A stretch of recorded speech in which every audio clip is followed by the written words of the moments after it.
Hello and welcome to radiant academy. मैं अमोल चेपे आप सभी का स्वागत करता हूं रेडिएंट एकेडमी के इस नए एडिटोरियल एनालिसिस में।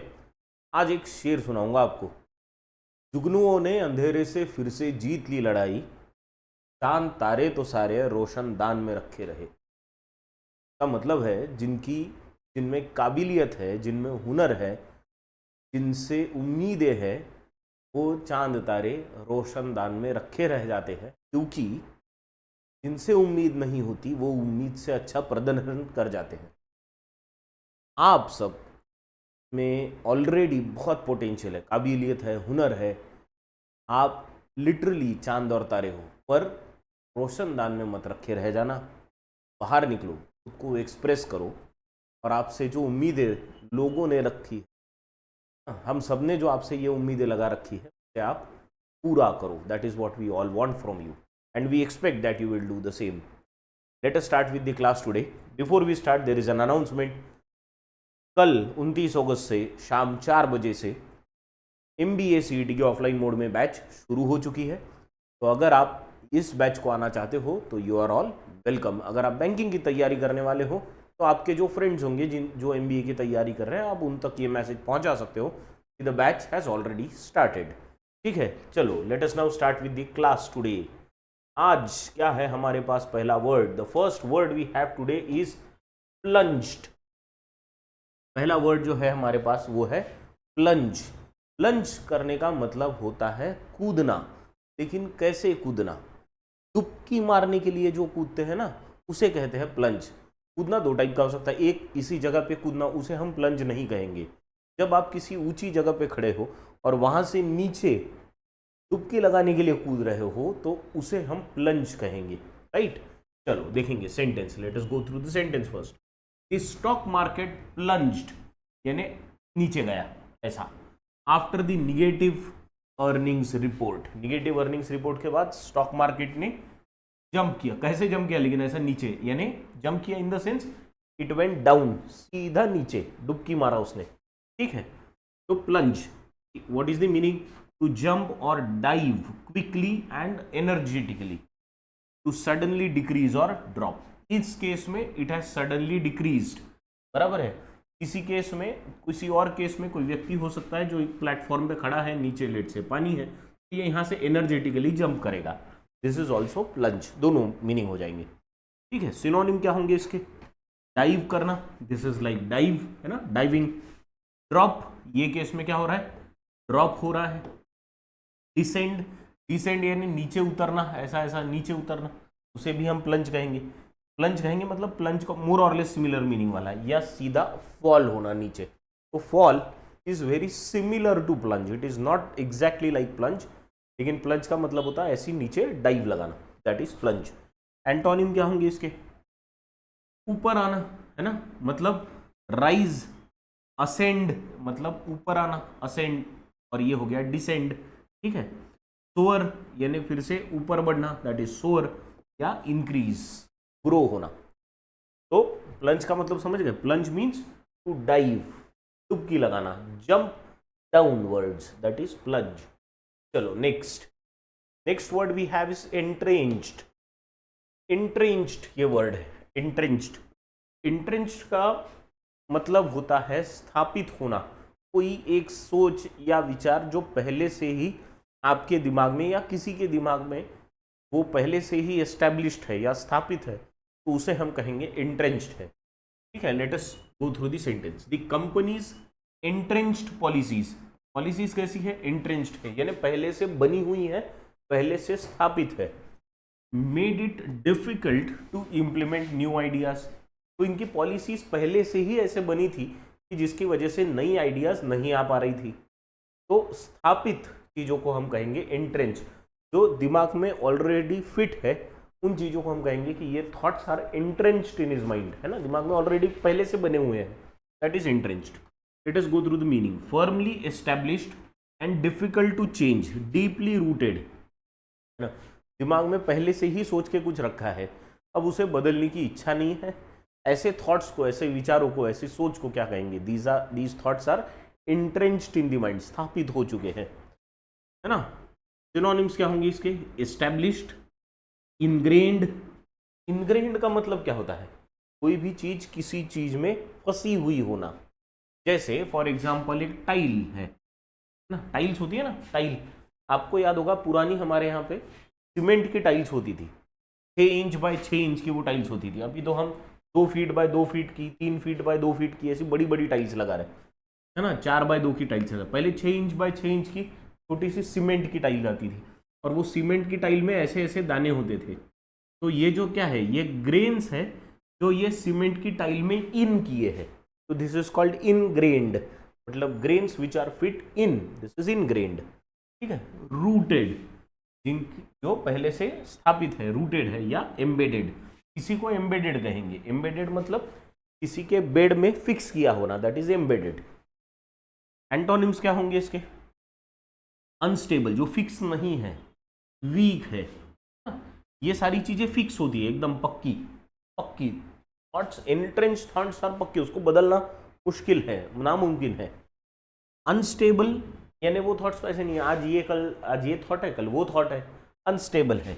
या वीक है, बदले जा सकते हैं। ट्रांजिएंट है, ट्रांजिएंट का मतलब एक फॉर्म से दूसरे फॉर्म में जा सकते हैं। या टेम्पररी है, शॉर्ट टर्म के लिए है, आज ये है कल बदल भी सकते हैं, समझ गए? तो एंट्रेंच का मतलब फिक्स्ड, ऐसे thoughts which are already fixed in the mind, established, स्थापित हो चुके हैं। क्लियर? चलो नेक्स्ट वर्ड पे जाएंगे। Next word we have is articulate. Articulate का मतलब होता है कोई भी जो थॉट्स आपके दिमाग में है उसे अच्छी तरह से एक्सप्रेस करना, उसे प्रॉपरली समझाना या एक्सप्रेस करना properly, that is called articulate. जो व्यक्ति, देखो अगर थॉट्स आपके अच्छे हैं और वो आप प्रॉपरली एक्सप्रेस कर सकते हो, तो उसको अच्छी तरह से एक्सप्रेस करना, इसको भी आर्टिकुलेट कहते हैं, तो वो हो गया वर्ब।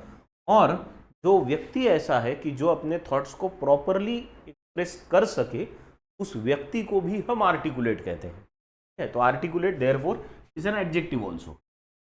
ये सेंटेंस देखेंगे, शी इज वेरी आर्टिकुलेट। अब articulate is giving more information about she, तो यहाँ पे it is an adjective, right? तो she is articulate, easily conveying her ideas during the meetings. वो मीटिंग्स में अपनी आइडियाज बहुत अच्छी तरह से कन्वे करती है, जो उसने सोचा है वही उसकी जुबान पे होता है। Meaning, able to express thoughts and ideas clearly and effectively. आपने कुछ लोगों को देखा होगा कि सोचते शायद अच्छा भी होगा, लेकिन वो बताने का ढंग प्रॉपरली नहीं होता, यानी प्रॉपर ढंग नहीं होता, और इसकी वजह से वो अपनी जो सोची हुई चीज़ है उसको अच्छे से समझा नहीं सकते, तो वो इनआर्टिकुलेट हो गए। और जो व्यक्ति अच्छे से सोच के उसको प्रॉपरली एक्सप्रेस कर सके, हम आर्टिकुलेट कहेंगे। ठीक है। सिनोनिम क्या होगा इसका? इलोक्वेंट। इलोक्वेंट मतलब वही अच्छे से बात करने वाला व्यक्ति, जो बहुत मीठी बात करे, क्लियर बात करे, उसे कहेंगे हम इलोक्वेंट। जिसकी स्पीच अच्छी हो, क्लियर बोले, एकदम जो सोचा है वही बोले, एक्सप्रेसिव हो या कोहेरेंट हो। कोहेरेंट मतलब आपने जो सोचा है और जो आप बोल रहे हो उसमें सिमिलैरिटी है। सिमिलैरिटी मतलब वो एक लाइन में चल रही है चीज़ें। अगर कोहेरेंस नहीं होगा तो सोच कुछ और रहे हो और बोल कुछ और रहे हो, तो फिर कोहेरेंस नहीं होगा, समझ गए? तो कोहेरेंस मतलब चीज़ें एक लाइन में होना, ठीक है, समानांतर चलना, दैट इज कोहेरेंस। एंटोनिम क्या हो गया इसके? इनआर्टिकुलेट, कुछ भी बोलो, अनक्लियर, हेजिटेंट या मम्बल्ड। मम्बल्ड इने कंफ्यूज्ड, कुछ भी बोल रहा है, मम्बल्ड, है ना? समझ गए? क्लियर है? आर्टिकुलेट का मतलब जो आपने सोचा है उसको बहुत अच्छी तरह से एक्सप्रेस करना, इसको भी आर्टिकुलेट बोलेंगे, और जो व्यक्ति करता हो उसे भी आर्टिकुलेट ही बोलेंगे। ठीक, चलो नेक्स्ट वर्ड पे। Next word is tactic. Tactic ये बहुत सिंपल सा वर्ड है। टैक्टिक का मतलब क्या होता है? कोई प्लान, है ना? आपने अगर पढ़ाई के लिए या एग्जाम निकालने के लिए कोई टैक्टिक बनाई है, इस तरह से मैं अटेम्प्ट करूंगा क्वेश्चंस को, तो वो आपने प्लान करके रखा है, उसी को क्या बोलेंगे? टैक्टिक बोलेंगे, या टैक्ट बोलते हैं शॉर्ट फॉर्म। सेंटेंस देखो, the coach devised a clever tactic. क्या डिवाइस की उन्होंने? क्लेवर टैक्टिक, यानी एक प्लान बनाया। किस चीज का प्लान बनाया? देखो किस चीज का प्लान बनाया? To outmanoeuvre the opposing team. Opposing team को आउट मैन्यूअर करने के लिए। मैन्यूअर का मतलब क्या होता है?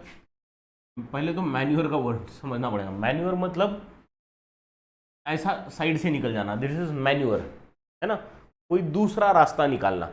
यानी आपके सामने अगर अपोनेंट आ गया, बाधा है, तो आप बाहर से निकल रहे हो, this is manure. Out manure is आप ऐसा ही कर रहे हो लेकिन उसको आउट थिंक कर रहे हैं, उसने ऐसा सोचा नहीं था और फिर भी आपने ऐसा मैन्योर किया, that is called out manure. ठीक है, आउट थिंक कर सकते हैं हम लोगों को। आउट थिंक मतलब जो उसने सोचा नहीं है किसी ने, आपके अपोनेंट ने, वैसा अगर आप कर दो तो you are outthinking him, outsmarting him, वैसे ही you are outmanoeuvring him और हर दोनों। ठीक है, तो टैक्टिक का मतलब क्या होगा? An action or strategy carefully planned to achieve a specific end, या कोई प्लान की हुई चीज है या स्ट्रैटेजी है। सिनोनिम्स क्या होंगे इसके? स्ट्रैटेजी हो गया, प्लान हो गया, मैन्यूअर जो अभी आपको बताया मैंने, या एक मेथड हो गई। एंटोनिम्स क्या होंगे इसके फिर? प्लान करना मतलब मैनेज करना चीजों को प्रॉपरली, मिसमैनेजमेंट, ब्लंडर। ब्लंडर का मतलब क्या होता है? ब्लंडर यानी बहुत बड़ी मिस्टेक। मिस्टेक तो ठीक है छोटी होती है, पर बहुत ही बड़ी मिस्टेक कर दी कुछ तो उसे कहेंगे हम ब्लंडर। ओवरसाइट, ओवरसाइट यानी किसी चीज को अनदेखा करना या किसी चीज पे ध्यान न जाना, दैट इज ओवरसाइट। अनदेखा करना तो जानबूझ के करते हैं हम लोग, लेकिन ओवरसाइट का एक्चुअली मीनिंग होता है किसी चीज की तरफ ध्यान ना जाना, और ध्यान नहीं गया तो गलती हो जाएगी। पर आप फुटबॉल खेल रहे हो, आपका ध्यान ही नहीं है कि उधर से प्लेयर आ रहा है, तो ये ओवरसाइट हो गई। या एरर, एरर तो आपको पता है, एरर आप फाइंड करते ही रहते हो। ठीक है, चलो next word is hounded. Hound से बना वर्ड है हाउंड। हाउंड का मतलब होता है पीछे लगना, बहुत पीछे लगना, इतना पीछे लगना कि वो उस पीछे लगने से आपको तकलीफ होने लग जाए, उसे कहते हैं हाउंड। दूसरा भी हाउंड का एक मतलब है, हाउंड हमारे जो देसी ब्रीड्स होते हैं कुत्तों के, उन्हें भी हाउंड कहते हैं, है ना। जैसे मुधोड़ हाउंड नाम का एक डॉग का ब्रीड है, मुझे पता है, जो मैंने देखा है, वाइट कलर के बहुत लॉन्ग ब्रीड होती है कुत्तों की, मुधोड़ हाउंड बोलते हैं उनको। तो देसी जो हमारी ब्रीड्स हैं उनको हाउंड कहते हैं, कुत्तों की देसी breeds are called as hound. ठीक है, देखो सेंटेंस देखेंगे कि पैपेराजी, पैपेराजी मतलब ये जो जो सेलिब्रिटीज के पीछे लगने वाले फोटोग्राफर्स होते हैं उनको कहते हैं पैपेराजी। तो paparazzi hounded the celebrity wherever she went, वो बस उस सेलिब्रिटी के पीछे लगे हुए थे, हाउंडेड है ना, तंग करके रखा था पीछे लग के। मीनिंग क्या होगा इसका? टू परसीव और चेस रिलेंटलेसली, कंटिन्यूअसली पीछे रहना। और a type of a dog used for hunting, hunting के लिए जो डॉग यूज होता है उसे भी हाउंड कहते हैं। हमारे देसी ब्रीड्स जो है सारे उनको हाउंड ही कहते हैं हम लोग। सिनोनिम्स क्या होंगे इसके? हरास करना, तकलीफ देना, कंटिन्यूअसली पीछे रह के हरास करना, परस्यू करना, परस्यू मतलब पीछे लगना, चेस मतलब भी पीछा करना, या नैग करना, नैग। नैगिंग का मतलब क्या होता है? कंटिन्यूअसली दिमाग के पीछे kit kit kit kit kit kit kit लगा रखना है, that is called nagging, that is kit kit kit kit kit kit is nagging. ठीक है, एंटोनिम, एंटोनिम्स क्या होंगे इसके? लीव अलोन, अकेला छोड़ देना, किसी को पीछे नहीं लग रहा है तो अकेला छोड़ दिया। रिलीज करना या इग्नोर करना, ध्यान ना देना। समझ गए? हाउंड के दोनों मतलब समझ गए, एक तो कुत्ते की ब्रीड है देसी ब्रीड हाउंड, और दूसरा किसी को किसी के पीछे लगना, है ना, बहुत तकलीफ होगी उसको ऐसा पीछे लगना, hound. Next word we have is prosecution. Prosecution ये वर्ड है, प्रोसिक्यूशन का मतलब होता है ऐसी प्रोसेस जिसमें आप किसी के अगेंस्ट लीगल एक्शन ले रहे हो, आप किसी को प्रोसिक्यूट कर रहे हो, है ना, लीगल एक्शन ली जा रही है किसी के अगेंस्ट, तो आप प्रोसिक्यूशन में जा रहे हो या प्रोसिक्यूशन कर रहे हो। देखो sentence, the prosecution presented strong evidence. यहाँ पे प्रोसिक्यूशन का मतलब है जो व्यक्ति लीगल एक्शन ले रहा है, या व्यक्ति या पार्टी। ठीक है, the prosecution presented strong evidence against the defendant. वो व्यक्ति जो अपना बचाव कर रहा था उसे कहते हैं डिफेंडेंट, डिफेंडेंट है ना। और जो उस पर आरोप लगा रहे हैं और जिन्होंने लीगल एक्शन ली है किसी पे, उसे कहेंगे हम प्रोसिक्यूशन। तो लीगल एक्शन लेना इसे भी प्रोसिक्यूशन कहेंगे, और जिसने लीगल एक्शन ली है उसे भी हम प्रोसिक्यूशन ही कहेंगे। क्या मतलब होगा इसका? द एक्ट और process of carrying out a legal case against someone in a court of law. Legal action court में ली जाती है इसलिए। सिनोनिम्स क्या होंगे इसकी? लीगल एक्शन, ट्रायल, इंडिक्टमेंट या लिटिगेशन, ये सारे लॉ से रिलेटेड ही वर्ड है। एंटोनिम लीगल एक्शन लेने का अपोजिट क्या होगा? डिफेंस, ये यहीं पे पता चल गया अपने को। प्रोसिक्यूशन का एंटोनिम क्या है? डिफेंड। प्रोसिक्यूशन डिफेंडेंट, मतलब वो डिफेंड कर रहा है खुद को, तो डिफेंस। नेक्स्ट एक्सोनरेशन, यानी छोड़ देना, मुक्ति, किसी भी आरोप से मुक्ति को कहते हैं हम एक्सोनरेशन या एक्विटल, दोनों का मतलब क्या है? आरोप से मुक्ति।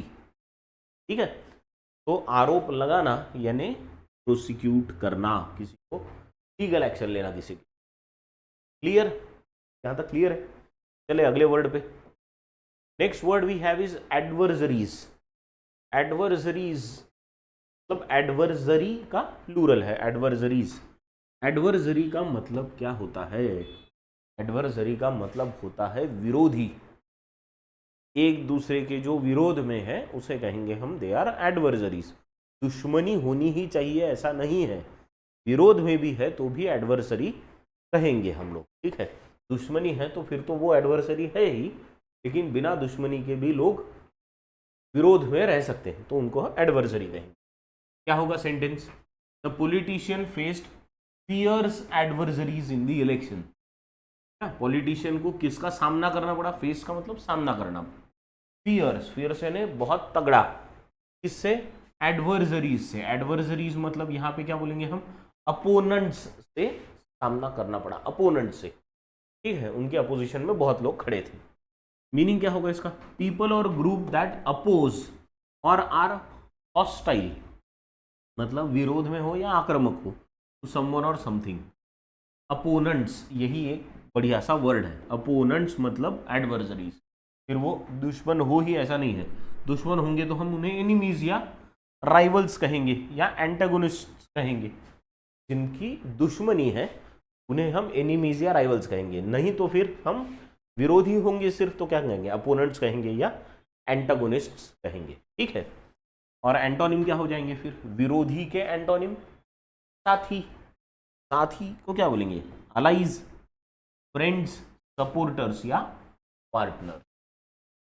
क्लियर? पक्का?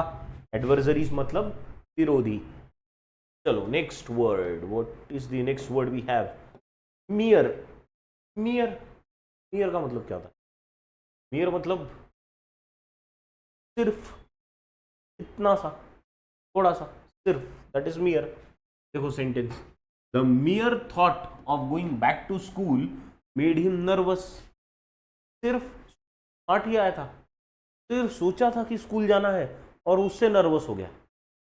तो स्कूल में जाता तो कितनी तकलीफ होती है सोचो, तो सिर्फ थॉट से ही वो नर्वस हो गया। तो सिर्फ थॉट, मियर थॉट मतलब सिर्फ, मतलब यूज टू एम्फसाइज और स्मॉल और इनसिग्निफिकेंट समथिंग इज, किसी बहुत छोटी सी थोड़ी सी चीज के लिए यूज कर दे।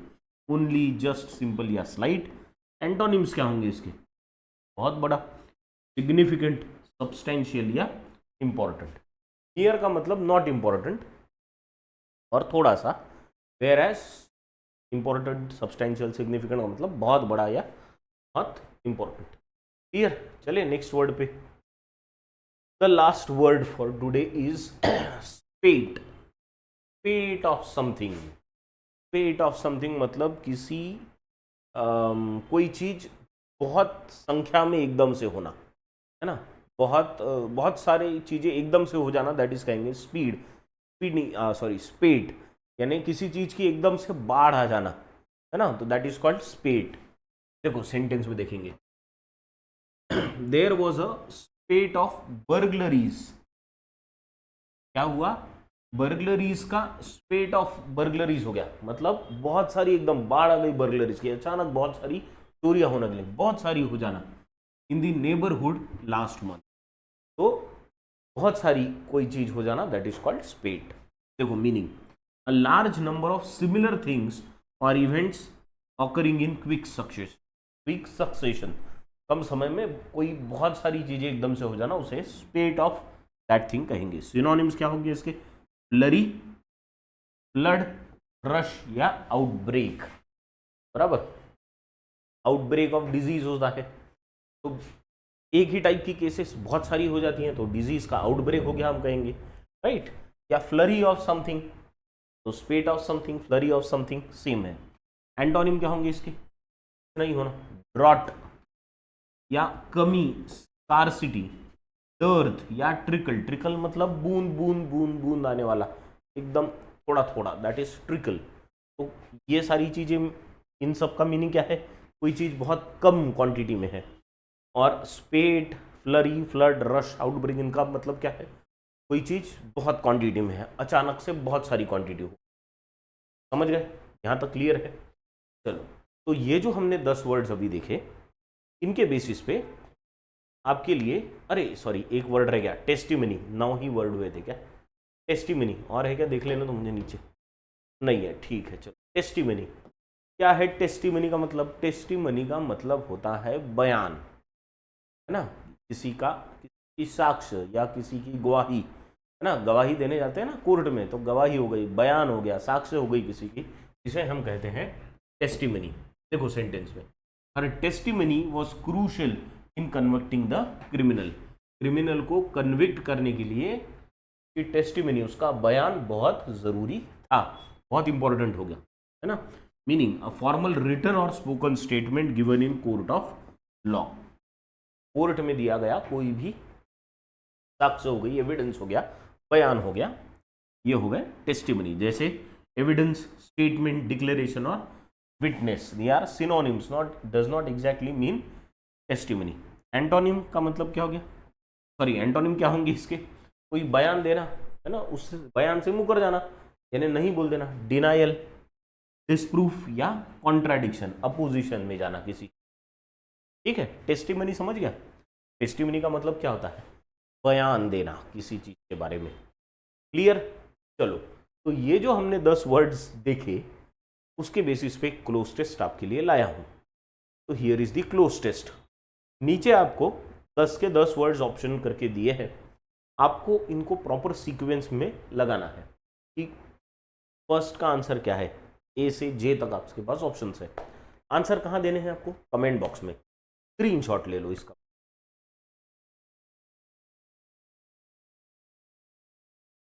ले लिया? चले, चलो, let us now move on to the editorial. अब जो आज का एडिटोरियल है वो है war and peace on India and Russia Ukraine peace initiative. Russia Ukraine में पीस होना चाहिए का जो इनिशिएटिव है, उसमें इंडिया कहाँ पे है, इस पे यह एडिटोरियल है। तो आपको सबसे पहले तो इस एडिटोरियल को पढ़ लेना है। Just go through it, then we will discuss it. चलो पढ़ो।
चलो, पढ़ लिया?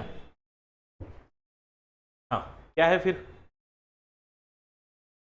Late us read it together. War and piece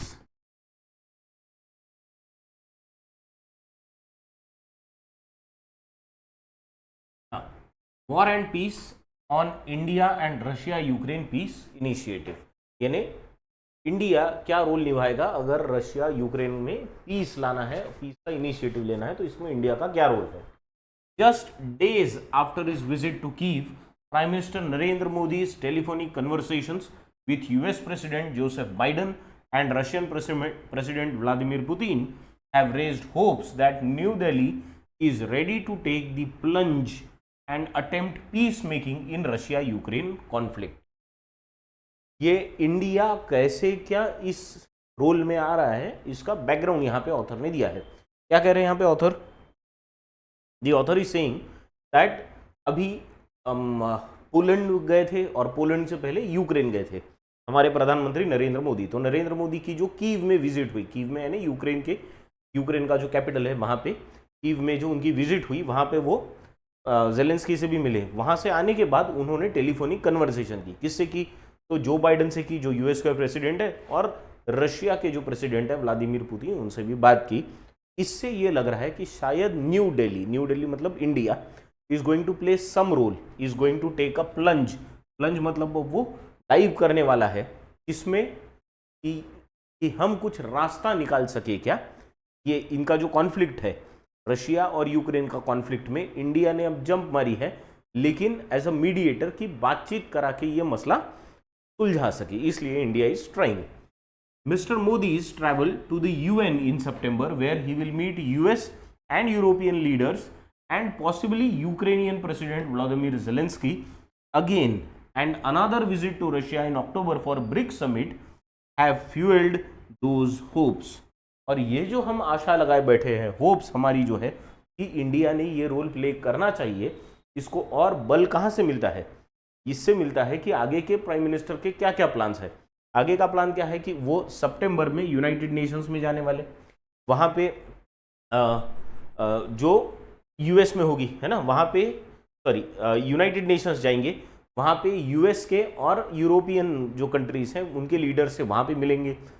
ऐसी आशा की जा रही है कि उनकी वहाँ पे भी जेलेंस्की जो है, जो प्रेसिडेंट है यूक्रेन के, उनसे भी मुलाकात होगी।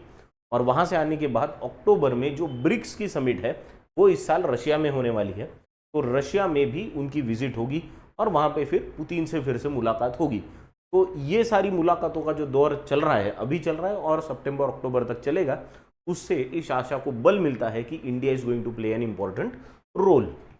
However, those who are boosting speculation of an Indian role may benefit from a careful consideration of the circumstances and India's position thus far.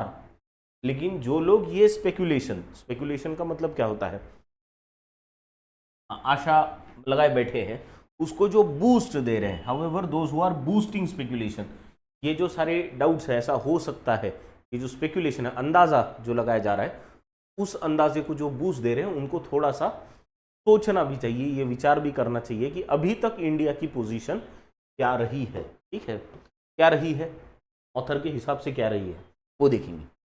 Since 2022 Russian invasion of Ukraine, India has remained distant from the outcomes of what External Affairs Minister S. Jaishankar had once called Europe's war, and any process that does not involve bringing Russia-Ukraine to the table for talks.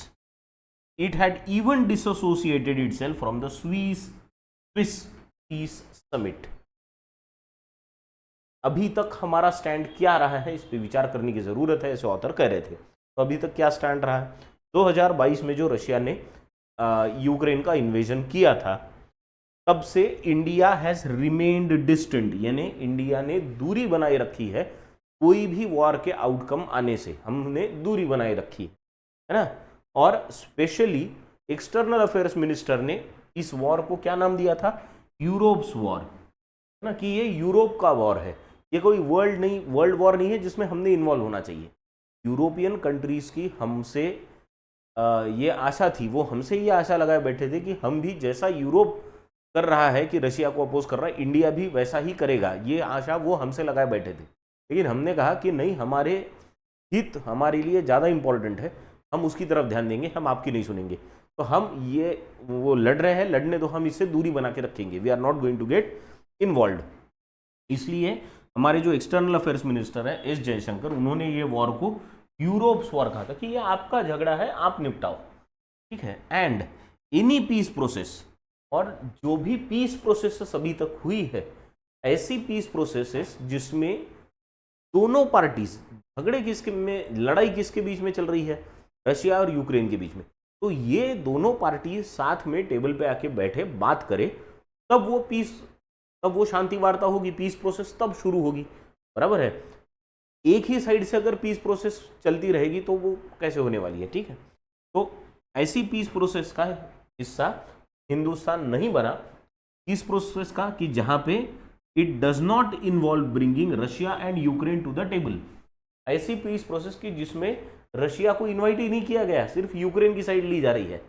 European countries तो Ukraine की side ले रही है, तो peace process में वो Ukraine की side ले रहे हैं, लेकिन रशिया को बुला ही नहीं रहे हैं, तो पीस प्रोसेस कैसे होगा भाई। तो इसलिए हम ऐसी पीस प्रोसेस से दूर बनाए रखिए, और इसीलिए इट हैड इवन डिसएसोसिएटेड इटसेल्फ, हमने खुद को ऐसी पीस प्रोसेस, कौन सी, जैसे स्विस पीस समिट हुई थी, स्विट्जरलैंड में स्विस पीस समिट हुई थी, उससे भी हम लोग दूर रहे। हमने कहा कि ये ऐसे पीस नहीं होगा, दोनों पार्टियां जो लड़ रही है वो साथ में आके बैठे, बात करें, चर्चा करें और मुद्दा अपना सुलझा ले, ठीक। तो ये हमारा अभी तक का स्टैंड है, ऑथर ने जो अभी तक बताया उस पर, ठीक है। Let us now move on to the next part, just go through it quickly, then we will discuss it.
चलो पढ़ा, ओके। क्या दिया है इस पार्ट में, While Mr. Modi has consistently said India is on the side of peace alone, New Delhi has been seen partial to Moscow given its historical ties and military and energy dependencies.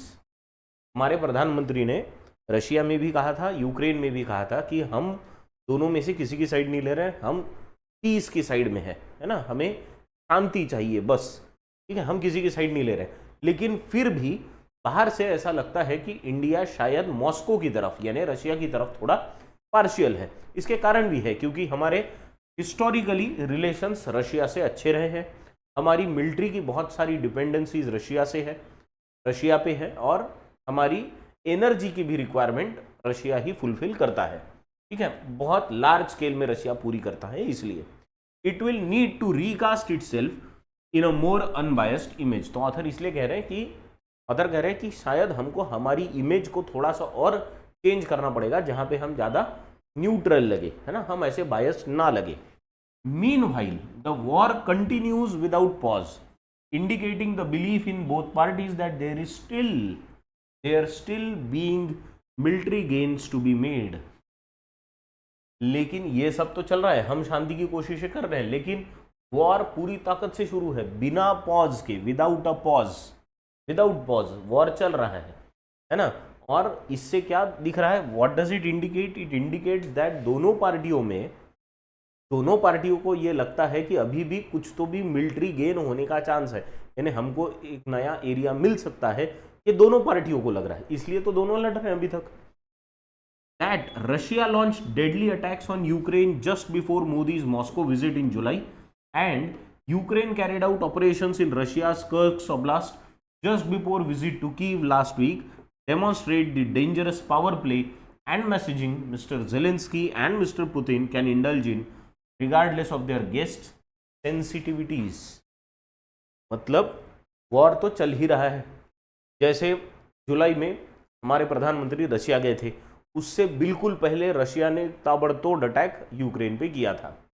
अभी हमारे प्रधानमंत्री Ukraine गए, तो वो Ukraine जाने से पहले Ukraine ने रशिया का ये कर्स्क ओब्लास्ट नाम का जो एरिया है, इस पे एक ताबड़तोड़ अटैक किया था और उसको हथिया भी लिया था, यानी उस पर कब्जा भी कर लिया था लास्ट वीक, है ना, पिछले हफ्ते ये हुआ। हमारे प्रधानमंत्री वहां जाने से पहले ये चीज क्या डेमोन्स्ट्रेट कर रही है कि इन दोनों के बीच में बहुत डेंजरस पावर प्ले चल रहा है और मैसेजिंग चल रही है कि देखो, आप यहाँ पे शांति प्रस्तावित करने आ रहे हो, लेकिन हमारी मंशा साफ है, हमको और थोड़ा सा एरिया चाहिए, एक दूसरे से हमको भी लड़ना है। फिर आप कितने भी सेंसिटिव हो, सेंसिटिविटीज, आपकी सोच कुछ भी हो, हमने जो सोच रखा है हम तो वो करेंगे।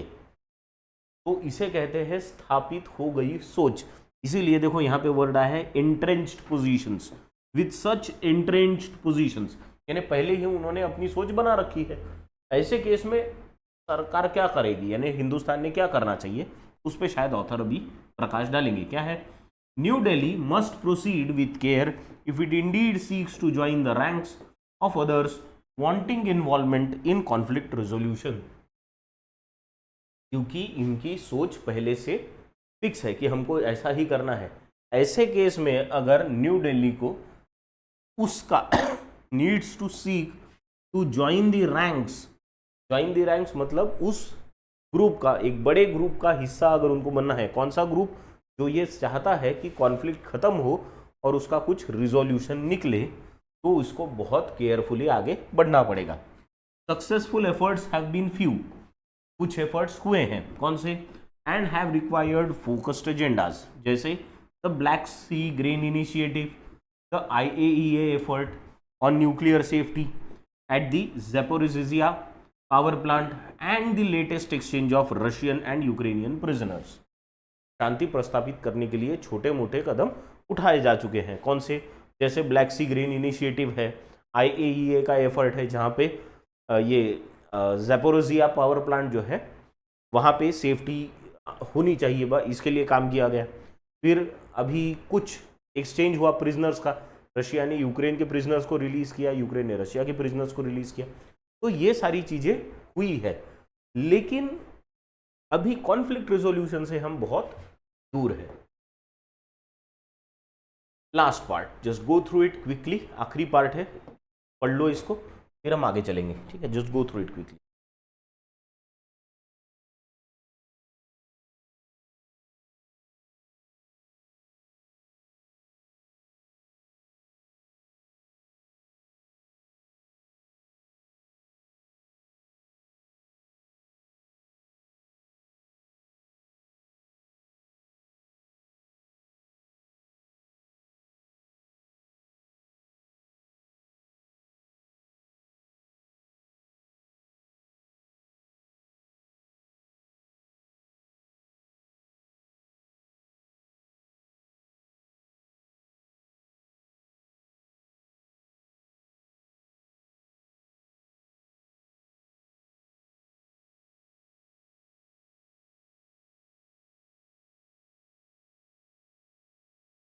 ठीक, पढ़ा, चलो पढ़ लिया ना। क्या बोला है और, India must also articulate its own principles for cease fire compromise and lasting peace. यानी हमने हमारे जो प्रिंसिपल्स है वो भी उनको अच्छे तरह से समझाने चाहिए, क्लियरली उनको बताने चाहिए कि हम कौन से बेसिस पे सीज फायर चाहते हैं। सीज फायर यानी युद्ध विराम, कौन से हमारे प्रिंसिपल्स है जिसके बेसिस पे हम युद्ध विराम चाहते हैं, कि हमने भी क्लियरली उनको बताना चाहिए। द मोदी गवर्नमेंट में well benefit from studying India's own history. In 1950s, Prime Minister Jawaharlal Nehru, at the instance of Vienna, mediated with Soviet leader Nikita Khrushchev on troops withdrawal from northeast zone of Austria post-war in return for promises of Austrian neutrality. Author क्या कह रहे हैं कि India ने, हमारी जो सरकार है, मोदी गवर्नमेंट जो है, मोदी सरकार, इसने पहले अपनी ही इतिहास को थोड़ा सा अगर पढ़ ले तो उससे फायदा होगा। 1950 का एक एग्जाम्पल दे रहे हैं कि जब जवाहरलाल नेहरू प्रधानमंत्री थे और उन्होंने वियना की रिक्वेस्ट पे, इंस्टेंस का मतलब होता है रिक्वेस्ट, इंसिस्टेंस है ना, तो इनके बेसिस पे वियना की रिक्वेस्ट पे, वियना मतलब ऑस्ट्रिया की राजधानी, तो ऑस्ट्रिया ये जो कंट्री है उनकी रिक्वेस्ट पे बीच बचाव किया था। किसके बीच में किया था? सोवियत लीडर थी निकिता क्रुश्चेव, लीडर थे निकिता क्रुश्चेव, और तो इनको ट्रूप्स विड्रॉ करने को लगाए थे। कहाँ से? ऑस्ट्रिया का पोस्ट वॉर, यानी वॉर होने के बाद का नॉर्थ ईस्ट जो जोन था ऑस्ट्रिया का, वहां से पोस्ट को विड्रॉ करने को लगाया था उन्होंने, जिसके बदले में उन्होंने ऑस्ट्रिया से क्या लिया था? ये प्रॉमिस लिया था कि ऑस्ट्रियन न्यूट्रल रहेंगे, है ना, वो एरिया को न्यूट्रल रखा जाएगा। तो इसलिए फिर क्रुश्चेव ने उस एरिया से ट्रूप्स को विड्रॉ कर लिया था। तो यहाँ पे प्रधानमंत्री जवाहरलाल नेहरू थे और उन्होंने बीच बचाव कराया था। तो उसी तरह का कुछ बीच बचाव प्रधानमंत्री मोदी भी कर सकते हैं। An Indian peace initiative will be further complicated by proposals Ukraine and Russia have themselves put forth. ये हमको जो चाहिए वो प्रिंसिपल से काम होना भी चाहिए। क्यों? क्योंकि रशिया और यूक्रेन इनके खुद के शांति समझौता के लिए खुद के कुछ प्रपोजल्स है। कौन से प्रपोजल्स है? Mister Zelensky insist on full military withdrawal from Ukraine bye Russia first. Zelensky का क्या कहना है कि पहले रशिया अपने सारे के सारे ट्रूप्स को यूक्रेन से पहले बाहर लेके जाए, उसके बिना हम बात नहीं करेंगे, ये उनकी मांग है। And mister Putin has called for Ukrainian forces to withdraw from regions now occupied by Russia. और पुतिन का क्या कहना है कि जो एरिया रशिया ने कैप्चर कर लिया है वहां से यूक्रेन की सोल्जर्स, पहले यूक्रेन के जो ट्रूप्स है वो पहले वापस चले जाए। तो दोनों पहले कहते हैं कि ट्रूप्स को वापस लेके जाओ, लेकिन यूक्रेन कहता है जो यूक्रेन था वहां से रशिया वापस जाए। रशिया कहता है जो रशिया ने कब्जा कर लिया है वहां से यूक्रेन वापस चला जाए। ठीक है। And for Kyiv to formally give up efforts to join NATO. और सबसे बड़ा मुद्दा तो ये है कि रशिया यूक्रेन से ये चाहता है कि यूक्रेन यानी कीव, मतलब यूक्रेन और कीव एक ही है, तो दोनों ने एक, वो यूक्रेन या कीव जो भी है, वो अपना जो एप्लीकेशन उन्होंने दिया है कि उनको नेटो का मेंबर होना है, तो वो एप्लीकेशन को वो वापस ले ले। वो अपनी जो डिमांड है कि हमें नेटो ज्वाइन करना है उसे गिव अप करे, छोड़ दे, ये डिमांड वो ना करे। तो this is how India can play the role in the peace initiative. ठीक है, तो ये है आज का आर्टिकल। चलो अभी कुछ क्वेश्चंस है इसके बेसिस पे आपके लिए। मैंने कल सारे के सारे क्वेश्चंस के आंसर जो अभी तक आपने कमेंट सेक्शन में दिए थे उनके आंसर दिए हैं। बहुत कम लोग हैं अभी भी जो आंसर दे रहे हैं, ये नंबर बहुत जल्दी बढ़ना चाहिए ताकि पता चले आपको सच में आ रहा है या नहीं आ रहा है। ठीक है, चलो पहला क्वेश्चन है, what shows that India wants to be a part of peace making process. इनमें से कौन सी चीज से लगता है कि हमें पीस मेकिंग प्रोसेस का हिस्सा बनना है? Which of the following is not a part of conflict resolution so far. अभी तक कॉन्फ्लिक्ट रिजोल्यूशन में कौन सी चीज नहीं हुई है? Which of the following word has nearly same meaning to the word entrenched. Entrench का नियरली सेम मीनिंग का वर्ड आपको बताना है इसमें से। फोर्थ क्वेश्चन है, what does the phrase in the bold mean. The phrase in the bold is join the ranks, इसका क्या मतलब है वो आपको बताना है। And the final question is, what are Russia's demand for conflict resolution. Russia की तरफ से क्या मांग उठाई गई है। ठीक, तो ये आज के क्वेश्चन है आपके लिए, और जो क्लोज टेस्ट मैंने आपको दी है उसके भी आंसर्स आपको देने हैं। Thank you for staying with us for so long, thank you very much.